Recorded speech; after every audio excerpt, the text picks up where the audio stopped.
Everyone's super excited today as we count down to our 5-year celebration and host some of the artists that we've gotten a chance to work with.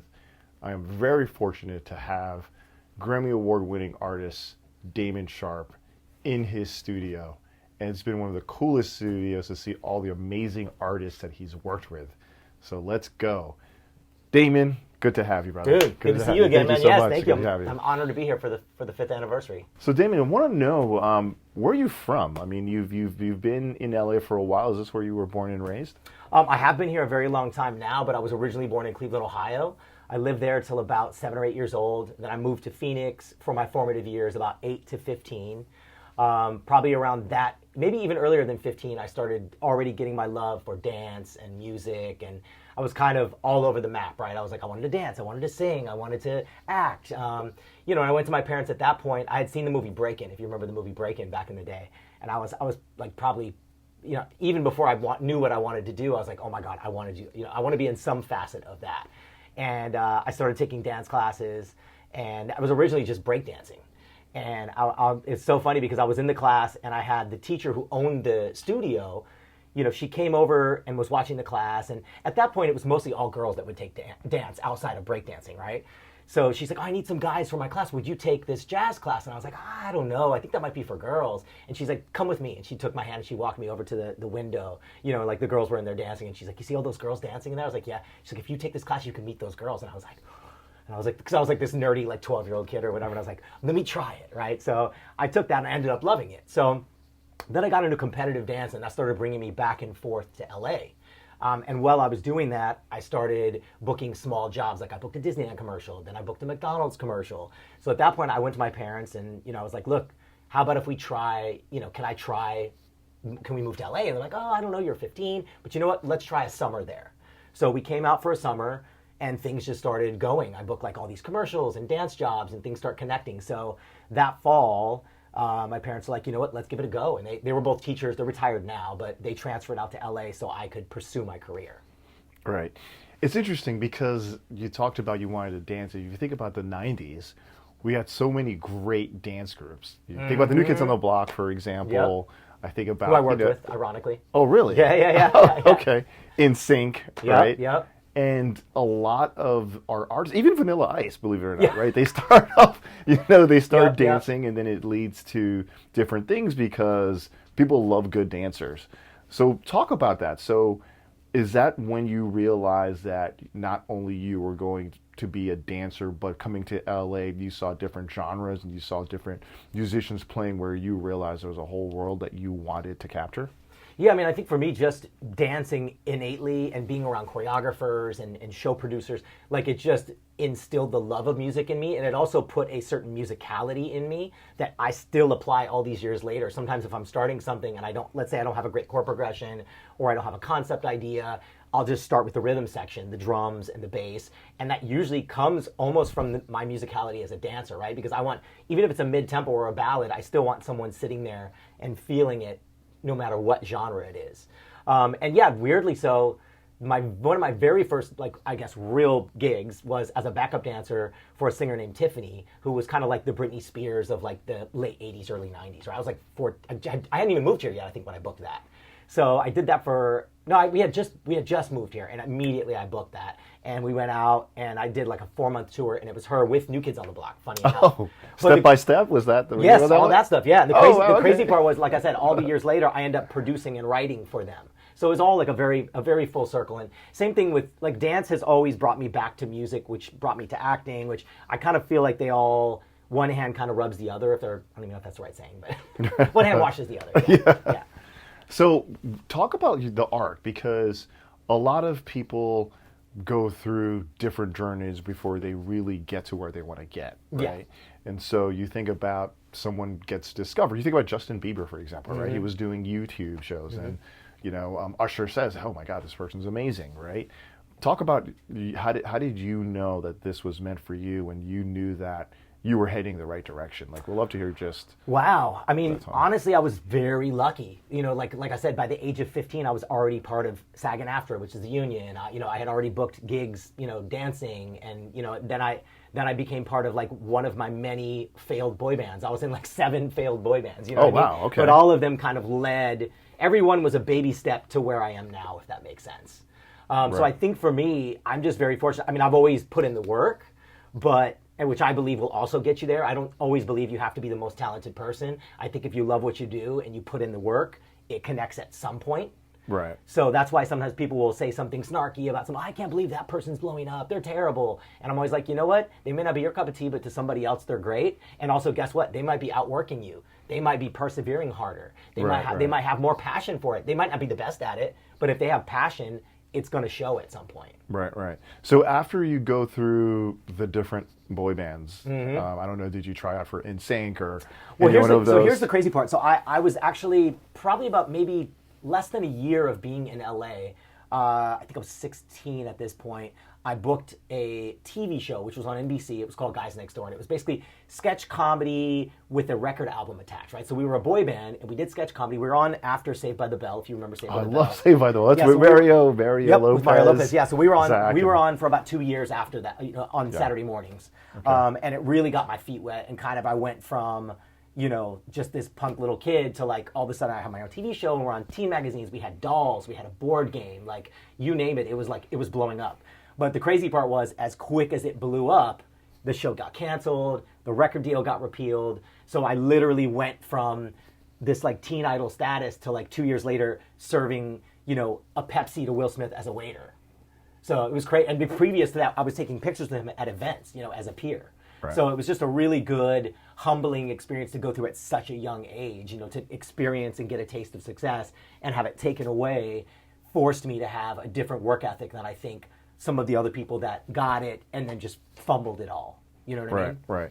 No, I think that's a very good point, because I think a lot of times, sometimes success can come too quick, and you don't realize the journey that it takes you to keep there, to keep sustained, because you've been in the game for a long time, right? And I think staying on top is very hard, right? Oh, of course. Getting there, you can get there, but staying on top can be very hard. Well, I talk about that all the time with people. I'm like, look, even Timberland has had cold moments, you know what I mean? Like everybody goes... There's very few people that can just stay at that like Rolling Stones Beyonce status the whole time. It's like you have moments and then peaks and valleys, and I think it's really just about not letting the valleys defeat you. Like when you get to those valleys, go, okay, now's my break. Now I'm glad I saved some money and I'm in a good position, so I don't have to feel stressed out, and another peak will come inevitably if you just keep doing the work. Right. So talk about it a little bit. So you go to these boy bands, the boy bands don't work out. Mm-hmm. You're working at a restaurant, and then what? Like what? Well, I think into the? Well, at that point, I mean, there were probably a couple years of what I call like the dark voice years, where you start hearing those voices in your head and you want to believe them, and they're like, at that point I'm only like 20, but I'm like, I'm washed up, like nothing's ever gonna happen for me again. You start believing that, and I don't know what the epiphany moment was for me, but at some point I was like, dude, just suck it up. Like I went back. That's when I was waiting tables. I went back to school for music. Every penny I was making, I was putting into going in the studio and writing and recording. And then, of course, if you put the work in, things will start manifesting. And I met a guy by the name of Rick Wake, who became my mentor. He put me in yet another boy band. And we spent, I kid you not, 3 full years going through 3 different major labels, right? Signed, dropped, signed, dropped, signed, dropped. But the beautiful part was I got to like sit over the shoulders of all the best producers and writers of that time and learn and soak it up, right? So I remember when that 3-year window kind of came to a close and they were presenting another deal to us. And at that point, I was like kind of over it at that point, right? I'm like, it just felt like pain, right? At that point, because you're like, oh, we got it now. And then it's taken away. We got it now. It's taken away. Right. So the last deal was Warner Brothers, and we were on a conference call. And I remember just sitting there, and the other members were on the phone, and they're like, "Oh, guys, you're going to each get a $20,000 advance," and blah blah blah blah. And we were all super excited. I really needed the money at that time, but I just knew it wasn't the right move for me at that point, because I had already gone through so many iterations, even at that super young age. So I was like, "Guys, I'm so sorry, but I'm going to pass." And then, luckily, to my surprise, one of the other members said the same thing, so I didn't look like such a jerk, right? So I hung up the phone. I'm like, God, what am I going to do now, right? I just go back to business. I'm just like, I'm back on unemployment again for a second time in my life, right? I'm like, what's going to happen? But I just keep doing the work, and I'm not going to let it defeat me. And I keep busting my butt, working hard, trying to pay my bills, still creating, still writing and producing. And I get a call from Rick maybe about 2 months later, and he's like, dude, I found this CD of songs on my desk. He's like, did you write these? There were 4 songs on there. And I'm like, yes, I've been trying to tell you for 3 years. I'm not just a boy band kid. I really want to produce and write. And he's like, all right. He's like, you need to come, work with me as a producer and a writer. And I'm like, I don't know, Rick. I was there for 3 years, doing the artist thing. It didn't pan out. He's like, okay, no stress. He goes, just let me pitch these songs and I'll get back to you. And at that point, I didn't really know what that meant. I didn't understand the gravity of it. So I'm like, great. Click up the phone, thinking I'm never going to hear back. So then about 2 months passed by again, and I had forgotten about it, truthfully. And Rick calls. I'm like, oh shit, Rick. All right. And I pick up, and he's like, I got 2 of your songs placed. And I'm like, really? He goes, yeah. He goes, do you know who Anastasia is? And I was like, no, I don't. He goes, well, she's blowing up overseas. She wants to cut your song, Love Don't Cost a Thing. I'm like, oh, great. And he goes, do you know who... What genre was Anastasia? She's very pop. Like pop, kind of pop. I don't know who you would compare her to nowadays, but like kind of pop, urban with rock influences or something, right? Okay. Internationally where? Everywhere. Like she sold like 40 million albums. Oh, like, wow. She's massive outside the U.S. She's kind of like a Robbie Williams or a Kylie Minogue, where they're not huge here, but everywhere else they're huge. So he goes, do you know who Jennifer Lopez is? I'm like, of course. At that point, she had Selena, but she wasn't J-Lo, right? She had Selena, she had the first album, but she hadn't hit what I call like the critical mass moment, right? So I was like, oh yeah, I love her, dude. She's blowing up, blah, blah, blah. And he's like, she wants to do your song, Why'd You Lie to Me? I'm like, okay, cool. And I'm like, what's next? He's like, all right, I'll get back to you. So again, I'm just like, I'm excited, but I had already been through so many things. I was like, this is probably some bullshit. So I hang up the phone, forget about it, right? So I get a call in about probably less than maybe 2 months later. And it's a friend of mine who's interning at a label. And she's like, Damon, did you do a song for Jennifer Lopez? I'm like, maybe, I think. And she's like, go to the newsstand right now. She goes, go pick up R&R magazine. I'm like, what's R&R? She goes, just go do it. So I hightail it over to the newsstand. I'm like, where's R&R? And they're like, right there. And I go over and I'm like, I flip over the back of R&R and it says, Love Don't Cost a Thing with my name. And I'm like, holy shit. Like, it gets me teary thinking about it because it completely changed my life. Went from, having nothing and no one believing in me to overnight, having a change in my career. It just makes me so overwhelmed because I'm so grateful to be at this place in my life. I never would have thought I'd be sitting here, 20 years later with the career I've had, So after that, I mean, everything changed. Rick is like, now will you come work with me? And I'm like, yeah, of course I will. And of course at that point, all the snakes, all the people around that did not believe and passed on every single song I had ever pitched come out of the woodworks and are like, oh, David, come work with me. And I'm like, I'm working with Rick. I mean, this is the guy that had my back that, like, when I told him I wasn't interested, he still made it happen for me. You know what I mean? Right. So at that point, like I said, we went on probably a good, I would say an 8-year tear, working on, Monica, Genuine, all the biggest artists of that time, Celine Dion. We got the Grammy for the Chicago soundtrack. Like, all these things happened together. And the synergy was just beautiful. You know what I mean? And we were just doing the work and it was connecting. And then I guess at the end of that 8-year run, he kind of was like, he had already kind of done everything he felt like he could do at that point, So he folded the publishing company, and at that point, I kind of also took a little minor break. I'd say maybe like 6 months to 2 months, 12 months to just kind of enjoy my life, right? And I started developing a girl group that I got signed to Island Def Jam. And when that happened, I ended up going, ironically, back in with Anastasia to do more work. Because the president of that label who signed my girl group had also signed Anastasia. And at that point, we had also had multiple, like top 10 records together overseas. So at that point, I signed a new publishing deal with Sony ATV. And I was with Sony ATV for, probably almost 5 years. And I had a whole nother run there with like Nelly and Big Time Rush and Kylie Minogue and a bunch of other artists. And then when that deal came to a close, I went over to overseas and started doing a lot of stuff. I actually... Right when I needed a break, I was just feeling a little burnt out. I was a preliminary preliminary judge for X Factor, the show X Factor. Oh, nice. And then they put me as an on-camera coach for like the next season. And that was short-lived, unfortunately. That season, it didn't, there was only, I think, one more season after that. But I personally didn't love the way that the producers of that show treated the talent. So when the next year came around, they asked me to come back, and luckily I had another opportunity to do a show in Canada. So I went to Canada, and I was there for like almost 4 months doing another show, which was, I was kind of like the broke down wannabe like Adam Levine judge on there, you know, like judging the kids. But it was such a positive experience, very different than what it was being on the X Factor side. You know, it was that was just much more, you know, they're adults on there, so it's more about the backstories and kind of pitting people against each other. It wasn't as much about the talent as more so about the TV angle of it, right? Right.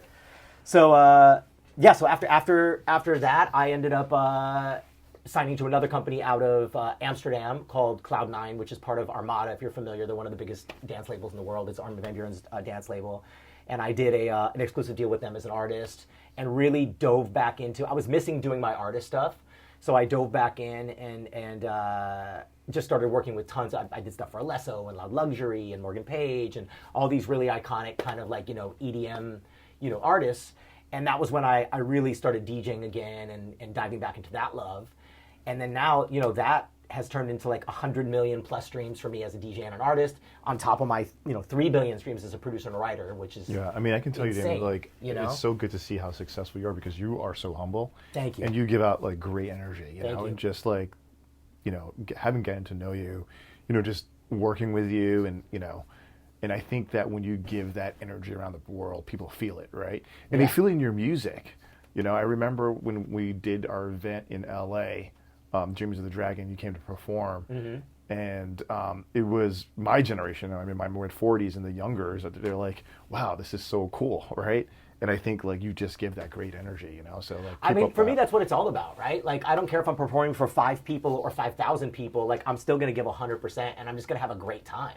Right. Like, and it's funny to see, because some of the things I go to, I think is gonna be this massive thing, and it's just intimate, and sometimes those are my favorite things. Right. You know, because I get to connect more with people, and you know, like I said, I'm a firm believer. Like you said, if you put your energy and your authenticity out there, it'll resonate. You know.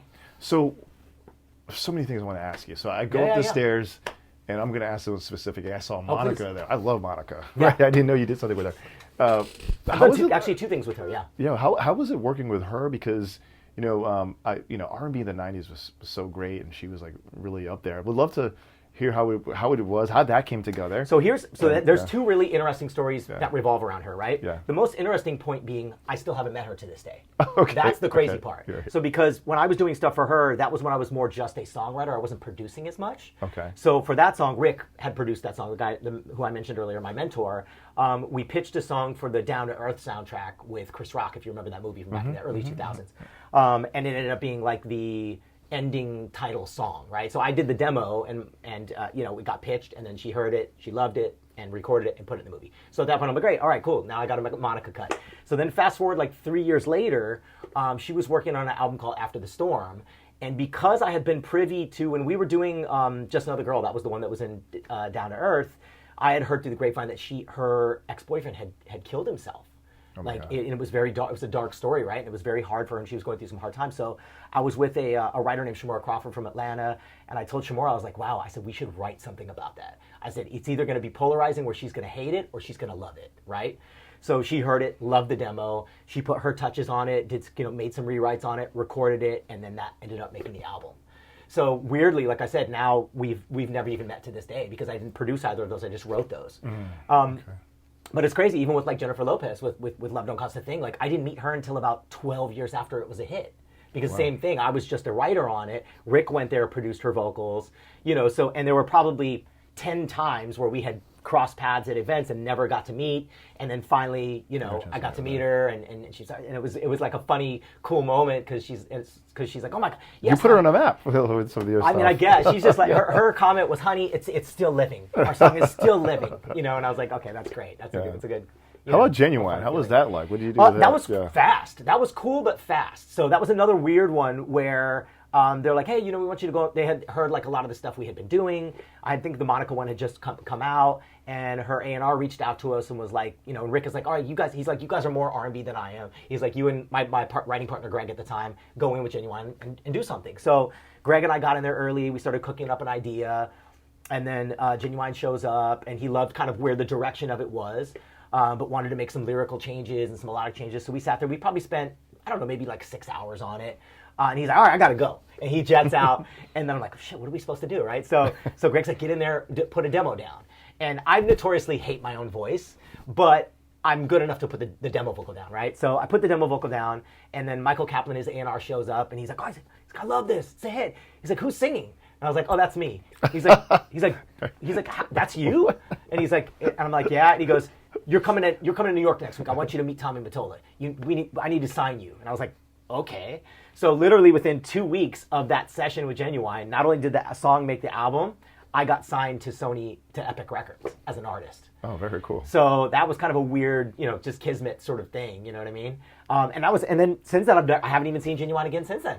But it went on the album, and they did a crazy video. Francis Lawrence did the video, if you know who he is. He's a massive movie director now, but he did the video for that, and yeah. Who's been some of your favorite artists to work with, and what have been the challenges with that? I mean, there's so many, right? And there's so many favorites for different reasons.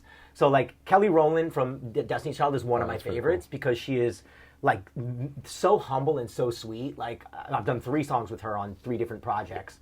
And I remember the third time I worked with her, we were in Miami, and she's just so humble. I'm like, I was like, do you want auto-tune? Of course I do. Look, put the auto-tune. She's like, and she's an insane singer, don't get me wrong, but I was blown away. She's like, yeah, just throw it on, we're good. And then she said something. She's like, Damon, I'm so sorry. I don't remember when we worked together. When was it? And I was reminding her. And then like halfway through the session, she's like, you're the king of comps. And I'm like, what?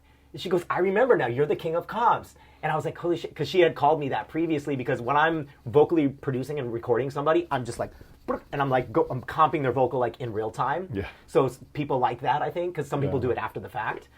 So then at the end of the session, it's myself and my buddy Cutfather, who we've done Kelly Rowland together, JLS, which is a big UK band. We did Kylie Minogue together. She's like, where are you guys staying? And we're like, oh, we're staying at the Fontainebleau. And she's like, how are you getting back? I was like, well, just take an Uber. And she's like, no, I'm driving you guys. And she freaking drives us back personally to our hotel. So those kind of little things, when someone's at that level, mean a lot, I feel like. Yeah. And I think those things need to be known, right? Right. I guess Celine Dion is a favorite. I only worked with her once. Only got to work with her once, but again, she was also so humble, like literally just sitting there kind of like, just like in her own little thing, like talking like this because she's saving her voice. She had to do her Vegas residency at that point. And she gets in the booth and she's like, okay, Damon, just tell me what you need. What do you need? I'm like, in my mind, I'm like, you're Celine Dion, just do your thing, right? So of course she comes in for her part and just murders it. Like in the first 2 takes, she kills it. And this is a Hurricane Katrina project that I had done, which was a benefit project. So she cut like the first line and some things in the bridge, and like kills this end ad lib, and then is like, "What do you think? Is it pitchy?" I'm like, "No, it's great." You know what I mean? Like it's amazing. But just based on the sheer fact of how humble she was, she's probably one of my favorites. I don't know if you know who the boy band Big Time Rush is. They have a TV show on Nickelodeon, and they had a record deal on Sony. They're actually now on their reunion tour, and they sold out Madison Square Garden. They sold out the Forum. And they're some of my favorites, too, because they just became brothers, basically, because I worked with them for 5 years, on the road. We had our own dedicated, studio bus that was like me, and then the guys would just rotate, and we'd record, we'd write, we'd hang out, we'd party. Like it was just really good times, what I mean, for like almost 5 years straight. Right. So they stand out. But like I said, almost every artist, like I feel like, especially the ones that I got to be in the room with, you just forge a different type of bond, if that makes sense. Right.